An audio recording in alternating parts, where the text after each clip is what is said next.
The Collective Press will be publishing a pamphlet by her in autumn of this year, so we'll have another night together later on in the year. Lily Redwood.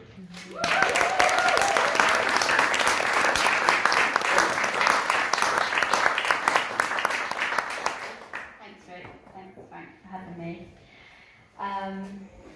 It's a real honour to be here tonight, to be sharing the space with Claire Potter and Rhiannon Houston, both established poets. I'm still a little bit wet behind the ears and enjoying performing and sharing my work, and really looking forward to doing the pamphlet in autumn.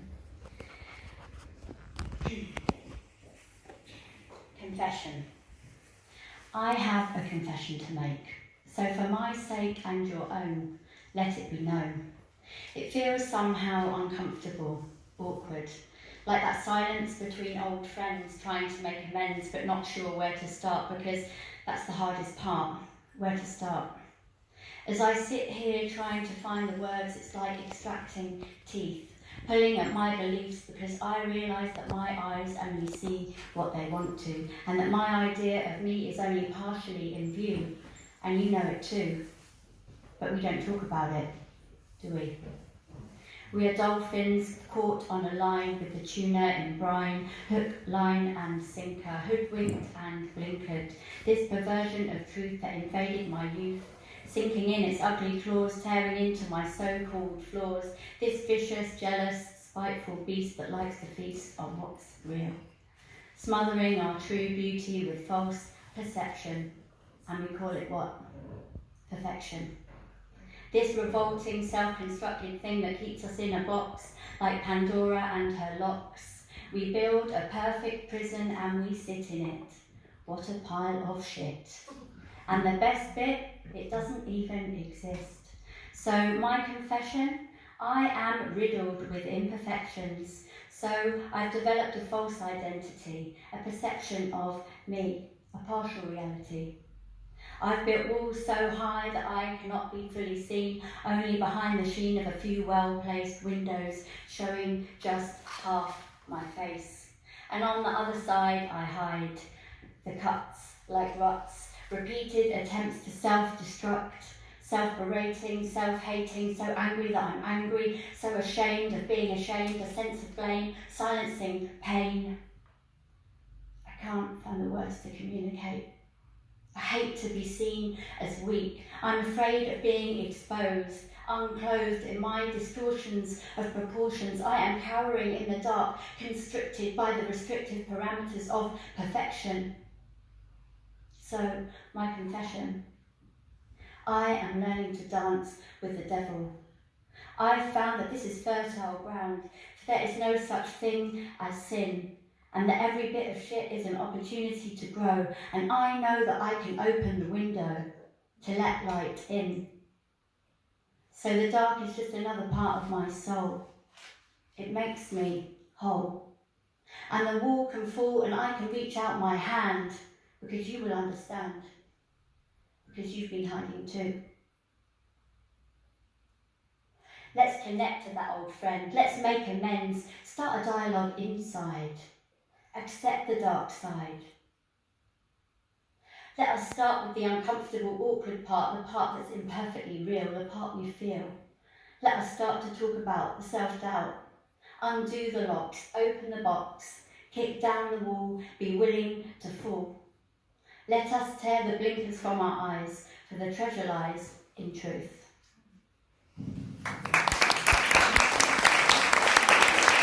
Thank you. Set the scene. That's an old one. It's about 12 years old, that one, but I thought it might sort of preface all the other grubby bits to come. Lockdown birthday cake. It's the eve of your first birthday, and there's a cake to be baked. I wait for the soft veil of night, sleepy and still, to attempt the 2-bowl recipe. I slip my finger where your lip meets my breast, and milk drips from the corner of your perfect little mouth, still clicking and sucking at the memory of my mammary. I slide my arm slowly, out from beneath your feather-down head and creep like a cat burglar from the creaking bed. Downstairs in the domestic dressing gown of night, I whisk and whisper at the clattering pans, praying you won't stir, as I fold the mixture with a wooden spoon and remember the freight train of your arrival. It was quiet on the labour ward. 5 empty beds and us. 2 bodies dancing in the dark. The sledgehammer of your steps was unexpected as I felt the thick twang of your birth sack. Soft cushion, cocoon, gone. I cried for help into grey cardboard hospital bowls as they filled with sick, and she came to validate my claim as I made underground sounds and shed my civil threads. You better call your husband, she said, and pushed me on rattling trolley down corridors and lift shafts in medical grade masks and shushed my unapologetic body with a crisp cotton sheet. Your father found me there in the arrogantly titled delivery suite. A lifeboat captain casting me a line, twisted twine rope fingers grasping to stay afloat. My throat raw with my animal roar, rising above the thunder of your wheels as they clamoured down the tracks and the galloping hooves of your heartbeat and the beep, beep, beep of my reins. My eyes squeezed shut against the pastel pink walls and high slit windows of the unceremonious basement room as shit dripped down my leg and 2 strangers with a multi-bulb spotlight searched for your crown. Turns out you were the other way around, face up to the sky as I bared down, twisting and turning on that ridiculous single bed.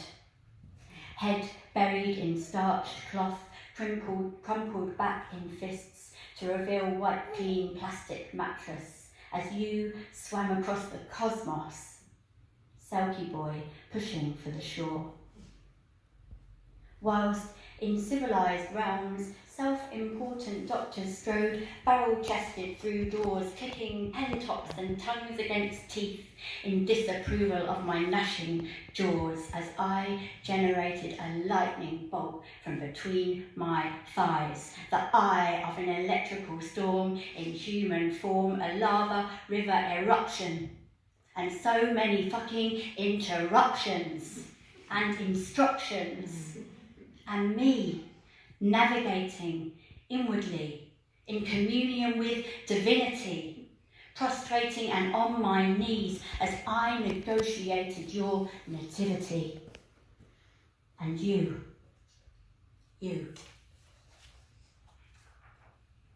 roused prematurely by synthetic gel and pessary, a medical induction due to physiological dysfunction, a bodily anomaly, better safe than dead, they said. Now be a good girl, lie back on the bed, keep your legs spread.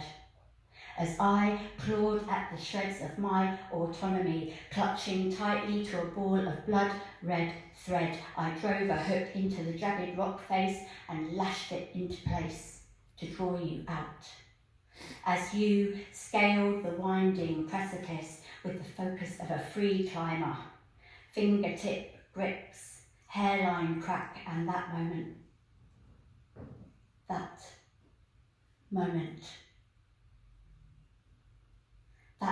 when your hair touched air, where the warm, wet moleskin of your soft damson dome pushed me open, and I drew on every ounce of my ragged might in the deep, dark middle of that lockdown night, and you cast your anchor into loving paternal hands and catching and unravelling coiled cord from around your tiny neck as ruddy-cheeked and windswept we met.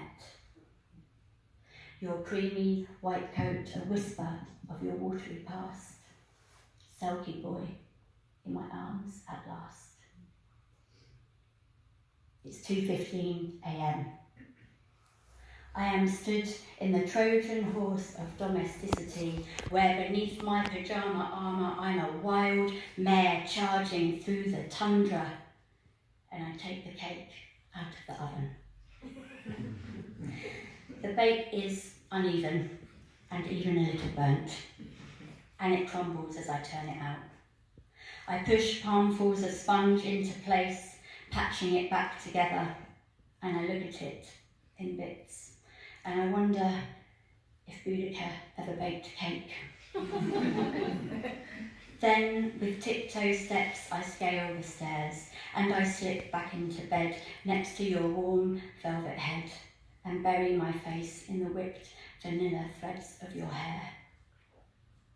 I breathe you in.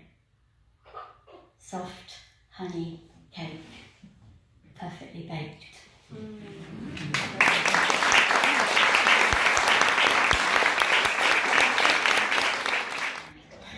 I told my daughter she couldn't come tonight because of this poem, and then she found the rough print of it because I'd let my 2-year-old do some drawing on the back of it, and she's read it anyway. So I do apologise if it's a little crude. It's called Sex/Life. Sex Life. 12:02 a.m.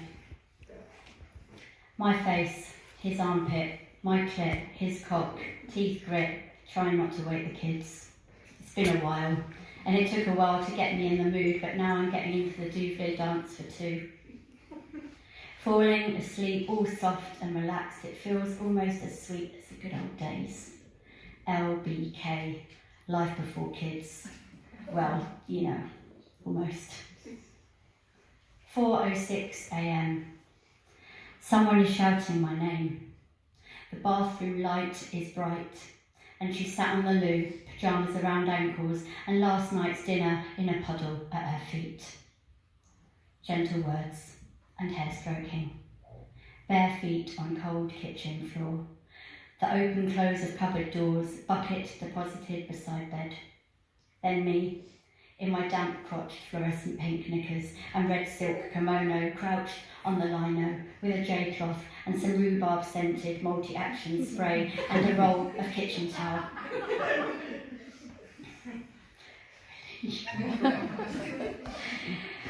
I catch sight of myself in the mirror, kimono open, right tit heavy with milk, and I'm not sure whether to laugh, cry, or give myself a high five. So I flick the switch to black and slip back to bed next to their snoring father. Eyes closed, I pray for sleep. I reckon I've got about 20 minutes before our youngest is up for his feed.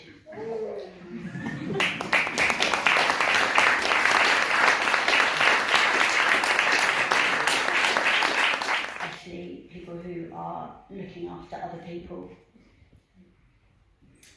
It was inspired by the Swifts, who you may or may not know are capable of unihemispheric low, slow wave sleep. So one half of the brain is awake and the other's asleep, and they do it with one eye closed and one eye open. It's quite incredible, and that's how they go such long distances.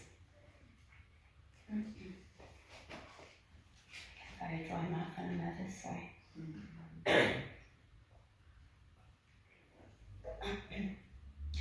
Today you make me think of Swifts. So you learn to sleep and fly with one eye open, and sometimes both eyes completely shut for just a few seconds. And sometimes you fall. You fall. The scientists say it's a miracle that you can survive on so little sleep. But when you're navigating two hemispheres and there's no escape because the destination is set and you're already in the air and there's no going back because what's behind you seems too cold and something in you says keep going, and you know that your clenched feet won't touch the ground now for at least another 7 months, and if you push for anything more than a few seconds rest, then who would catch you? So you make the most of what you can get, and besides you found that this one eye open, one eye closed thing is really quite an efficient use of time. And you can get more done just as long as you don't stop, because if you did, you'd feel quite lost. Quite lost. The scientists say it's a mystery that you are still able to function. And still, you fly. You fly. So high that you are almost invisible to the eye. But I can see you. I can see you. And it's amazing. It's truly amazing. How many miles you cover sleeping on the wing.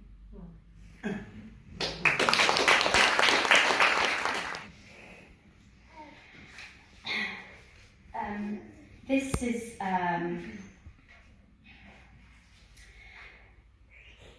it's a metaphorical poem.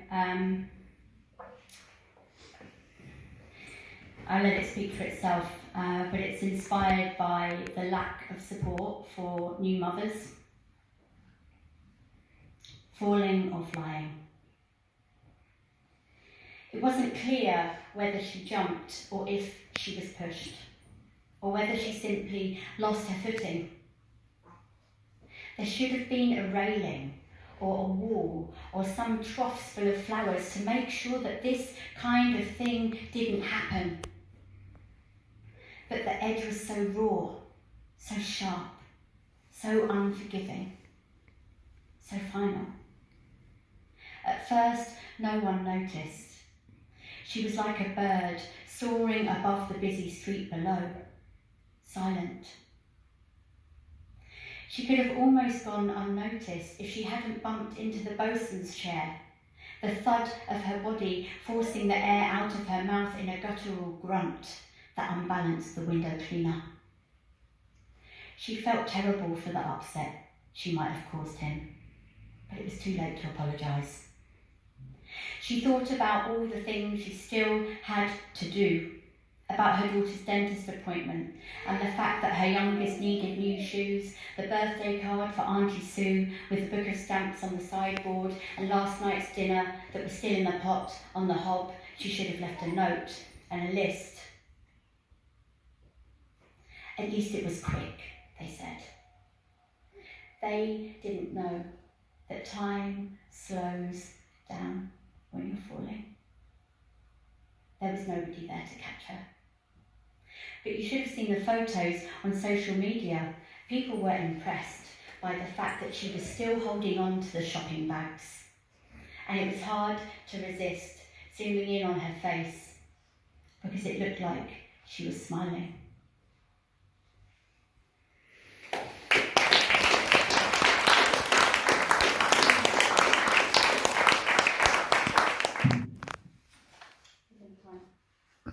One more.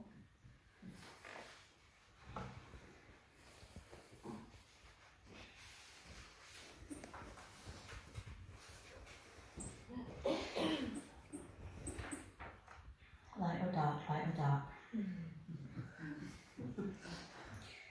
You decide. To my great-granddaughter. You slide a hand where my legs meet the chair, the other softly through the grey wire of my hair, which fans like a flattened crown behind my head. You lift me into the crook of your cradle arms and carry me to my bed. My head feels heavy, and I can almost hear your heart where my ear rests against your breast.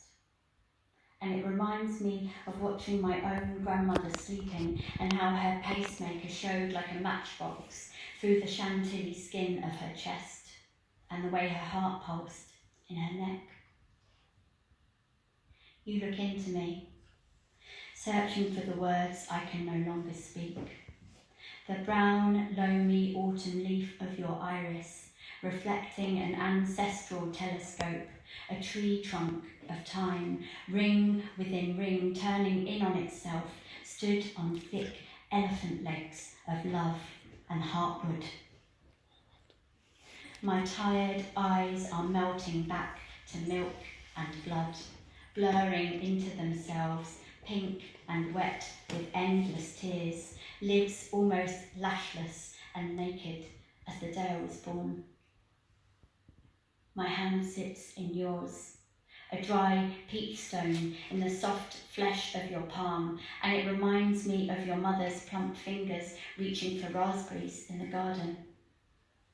The plants grew so tall then, before the sun got too hot and the soil got too dry, and summer skin was golden and glistening, fresh with river water.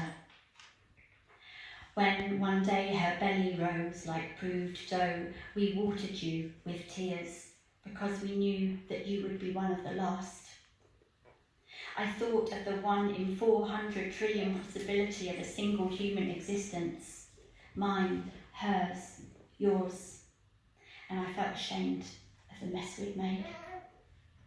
Watching your mother cooking in her dungarees, I couldn't help noticing how much she looked like me 34 years before, full as a farmhouse loaf, and I felt like a Russian doll dancing into myself.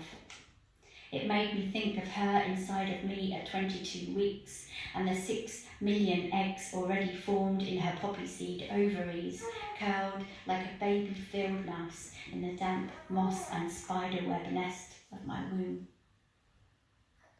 She leant into me that day when you came. I held her head in the crook of my cradle arms, as I'd always done, as she pushed you out, each of us turning and turning in the widening gyre, getting closer to something we didn't know. You were a testament to life's longing for itself, tiny hands curled into fists and ready to fight for it. She held you, just as I had held her, your soft, feather-down head nested in the crook of her cradle arms, close to her heart, because she knew that it was the only thing that would keep you alive. Now that the fish floated in the rivers and the sun scorched our bare Icarus-winged skin, now that the bread was flat and heavy, and all that was left of the raspberries was dry bone fingers and kindling. We showed you how to make fire from flint, what plants to eat and herbs to heal, and where to find sweet water to drink. We taught you how to use a bow, how to hold everything with an open hand, how to sit with the unknown, and that you can grow things in shit, yours and other people's. And we taught you how to love. I hope it was enough.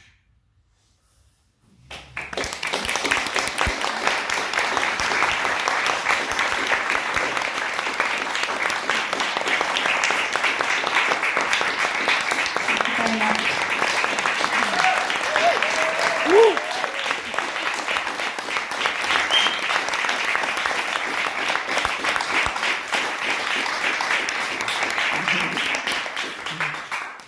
Got a mailing list here and a website, lilyredwood.co.uk, if you want to follow me more. Thanks very much for having me. Thank you.